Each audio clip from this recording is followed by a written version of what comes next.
Good morning. This is your week 8 attendance video. I'll have this posted later this afternoon. First of all, I do want to say that extra credit has been applied to your last exam. So please take a look at your exam grades and make sure that those jive with what you think you should have gotten. And I can double check if you have any questions. For this week coming up, you have your Cengage assignment that is due, as always, your Chapter 7 homework assignment. You have another commas worksheet, and most of you did a really good job on last week's comma assignment, but commas are kind of difficult, and people usually need a little bit more practice with that, and so that's why we have back-to-back comma worksheets. And so you have another one of those following that up. And then we have a claim letter that we have to write, but this time we're going to be writing a denial letter. And so last week we answered in the positive.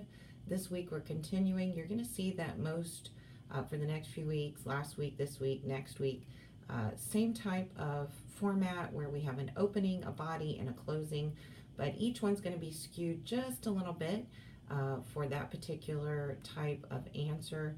Last week was positive, and this week we're moving to negative. So just wanted to let you know we are going to be doing activity 7.8, which is a claim denial. It's about a pair of glasses being lost in flight, and so we're going to be letting them know, unfortunately, there's nothing that we can do about that. Something that may help you out quite a bit, though, is if you will go to page 202, and you'll notice on 202 that they give you a good format to follow as far as how to do a negative claim request when we are refusing the request and when we are denying. And you'll see that there's a buffer that's there, and then we give our reason, and then we give them the actual bad news, unfortunately, that we're not going to be able to give them that money back, and then a nice closing. So you're going to want to follow that.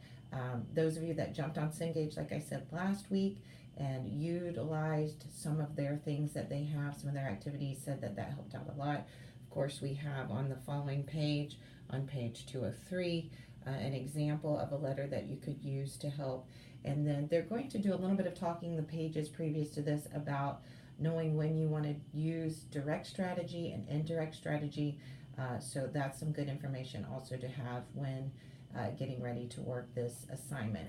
So again, this week we're going to be doing our Cengage homework assignment for Chapter 7, our activity 7.8, which is a refusal or a claim in the negative form, and then of course another grammar assignment and a second worksheet on commas. And as always, if you have any questions, I'm happy to work with any student one-on-one. Give me a call or an email. Thanks.